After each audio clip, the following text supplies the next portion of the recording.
welcome back to the GSMC Baseball Podcast, brought to you by the GSMC Sports Network. I'm your host, Sam Menzi, and we have a great show for you today.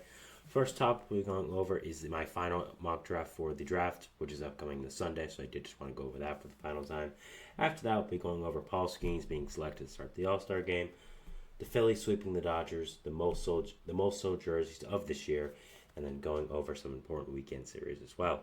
Now, before we do all that, though, I'd like to ask you to please like and follow the show. We do get a number of questions from viewers to ensure that your question does get read in the air. Please use the link, gsmcpodcast.net. It really does help the show, and it really has mean a lot, so thank you so much for that. And let's get back into the show for today. All right, so we are going to be doing my MLB Mock Draft, my final one before the actual thing on Sunday. Talking about that today. Now, usually on Fridays, if you watch the show, I usually do power rankings. But with the All-Star break coming up next week and there being no games, I am going to be shifting that to next week and doing, instead of just a weekly power rankings, a full first half power rankings, doing a whole bigger thing, I'd kind of say. You'll see what I mean next week, so stay tuned for that. Not exactly sure what day that will be, but it will be a day next week. So yeah, going into this, going first segment will be my MLB mock draft, my final one before Sunday, just giving where I think everyone will go, doing the top 10. And yeah, let's get into it. So, for the first overall pick in the 2024 MLB Draft, I have the Cleveland Guardians selecting J.J. Weatherholt, infielder from West Virginia. Now, Weatherholt is not someone I've had really being the first overall pick for long. I've had him as the first overall pick in the last one as well. But this is a guy I usually either had fourth or fifth going, not first overall, and I honestly don't even think he would be top 5 on my big board. Now, Weatherholt is a very interesting talent as an infielder. He doesn't really have a set position, I'd say. He's more of a shortstop or second baseman, but I think he can also play first if you need him to, play third as well. And he's just a very talented young player, 21 years old, again, nice lefty swing, 65 hit tool, 50 power tool, 60 run tool, 50 arm, 50 fielding. So, yeah, Weatherholt is from the Pittsburgh area, would be going now to Ohio. And, yeah, I think he's a fantastic talent, I really do. Again, very athletic, has great hit tool, has some really nice speed, has some really nice arm strength and fielding as well. So the Guardians with this get a really talented prospect, a guy who can be your franchise shortstop or second baseman for a long time. And the thing is, even though I don't think he is the best player in this draft by a long shot, the Guardians seem to be looking like they are going to be going underslot for a pick. That's what I've really heard throughout this entire process, that the Guardians are going to be picking someone underslot, where you don't have to pay him as much money for a guy like Charlie Condon or Travis Bazanza, Chase Burns. You don't have to do that. And you get to save some money for the second round, the third round, the fourth round, the fifth round, wherever you want. So I don't really know if that's what I would do with the Guardians. I don't really agree with that thought process, to be honest. I kind of think this is a once-in-a-lifetime opportunity to get the first overall pick for the Guardians. But, hey, they do what they want to do, right? So, picking Weatherholt, still a fantastic prospect, but I wouldn't have him as the best player in the draft. I really think this is just because of the underslot potential. Now, I still think he's a fantastic talent, great player, but I think we have to look at that as a consideration as well. Second overall, I have the Cincinnati Reds selecting Charlie Condon, third baseman outfielder from Georgia. Condon is, by all accounts, the best player in this draft, has unreal power, set an NCAA record 4 home runs this year with Georgia, is not the greatest defender, but isn't horrible out there, either in third or the corner outfield, wherever you want to play him. Again, it's a guy I think could hit 30 to 40 home runs regularly as a power hitting bat for this Reds team. Can be up rather quickly, I'd say, as well. I think maybe he could be on your opening day roster 2026, maybe even come up late next year. So this is a guy I think that should slot into the top 20 prospects in all baseball as soon as he gets onto here. And yeah, just insane power, is adding in more talent to this talented Red young core with him now, Encarnacion Strand, Matt McClain, Ellie De La Cruz, so many other talented players, Noelvi Marte as well. So Reds get another talented bat here at number 2, and arguably the best player in the draft. At third overall, I have the Colorado Rockies selecting Chase Burns, right-handed pitcher from Wake Forest.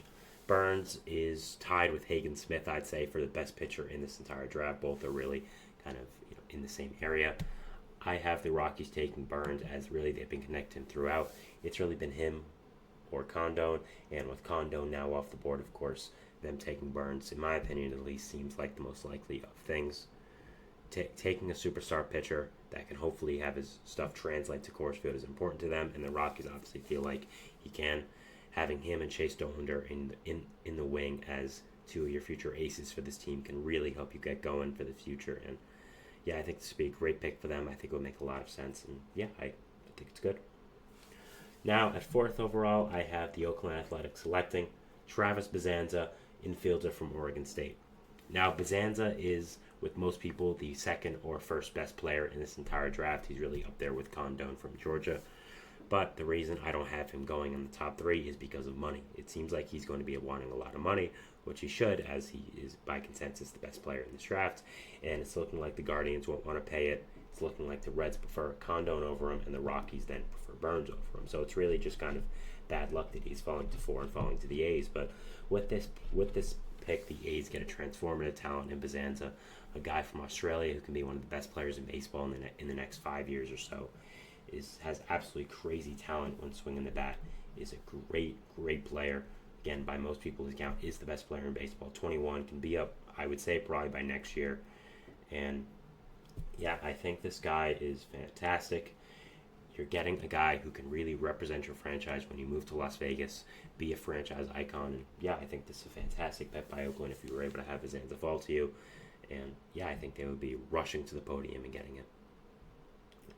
5th overall, I have the Chicago White Sox selecting Jack Guglielmo, first baseman, left-handed pitcher from Florida. Guglielmo is a guy who could hit 40 home runs consistently as a first baseman, or can be a left-handed pitcher for you as well. So, has been compared to the American Shohei Ohtani, which I understand because you want him to be a two-way player. But in my opinion, and I'd say most people's opinions who know a little bit about the draft, he is a significantly better hitter than he is a pitcher, and that's where I assume he will be staying again. This is a guy I assume will be a 40 home run bat at first base, and the White Sox, I'm sure, are eager to pick him up at 5. Falling to 5 again isn't a testament to his talent. It's just, again, underslot, overslot, these kind of things that have to be taken into consideration with the White Sox. Now, with Guglielmo, the White Sox are adding another young, talented piece to their core with guys like Colson Montgomery, Luis Robert, for however long he stays there. So, yeah, I think this is a fantastic pick for the White Sox, getting a guy of his talent, a guy who's already known as well that you can be able to market around. So, yeah, good pick here, and I like it. So, have the White Sox taking Jack Guglielmo at number 5 here. Number 6, I have the Kansas City Royals selecting Hagen Smith, left-handed pitcher from Arkansas. Smith is with Burns, the consensus for the top pitcher in the draft. I've seen Burns get mocked to the Royals a ton now. And yeah, Hagen Smith is a fantastic left-handed pitching prospect. Very crafty, has a really good fastball, has an incredible slider. After that, it's not great, but I really think that two-pitch mix of a fastball and slider is absolutely fantastic. The Royals have been needing a young pitching arm in their prospect system now, and they would get it with Smith. You already have a lot of talented arms in this team, of course, with Seth Lugo, Brady Singer, Cole Reagans, Michael Walker, and now adding in a guy like Hagen Smith who can be up in the next 1 to 2 years and add to your rotation would be pretty fantastic. And yeah, I think he's one of the best pitchers in the draft. Again, 1 and 2 with him and Burns, really, they're very close. And yeah, great pick here. And I have the Royals taking him at number 6. Number 7, I have the St. Louis Cardinals selecting Nick Kurtz, first baseman from Wake Forest. Chase Burns' teammate. Nick Kurtz, an absolutely fantastic lefty first base prospect, has insane power. I think is on the level of Jack Guglielmo, Charlie Condon, as being a 30 to 40 home run guy consistently. As a bat, is a left-handed hitter that can also play first base pretty well. I mean, can really field there great. I've seen a lot of comparisons to Mark Teixeira, which I think makes a lot of sense as well. A lefty hitting first baseman, obviously Teixeira was switch hitter, so both, who can also field very well. I think Kurtz could be the heir apparent to Paul Goldschmidt there in St. Louis, and I think he would be a really great pick. So I think this would be a fantastic pick by St. Louis and add another great talented piece to this hitting core. Number 8, I have the Los Angeles Angels of Anaheim selecting Braden Montgomery, outfielder, Texas A&M. The Angels, in their past few drafts, have taken guys that have been up immediately since being drafted, can come up very soon, and I think that's another guy you're getting here in Montgomery. Montgomery is a nice switch-hitting outfielder from Texas A&M that brings a lot of talent-wise. That brings a lot of talent with the power. Is a really big, powerful bat, 6'2", 220. His good contact as well. He's really good in the outfield there. Is more of a cornerback, but I think can play all around.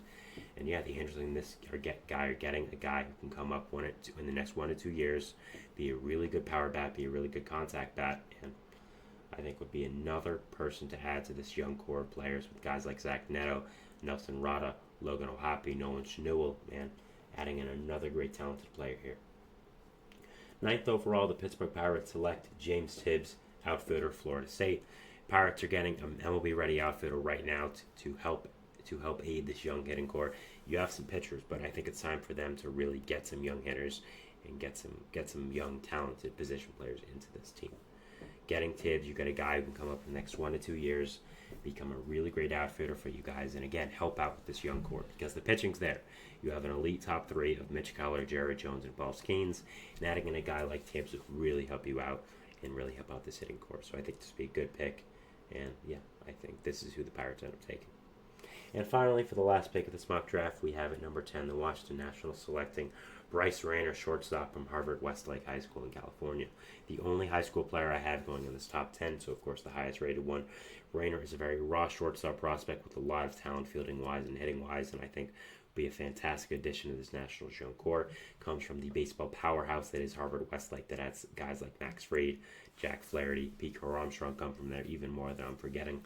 But it is a baseball high school. The Nationals are getting a young player like Bryce Rayner that can really help them out, really be a big part of this young core. And yeah, I think this would be a fantastic pick for them in the future.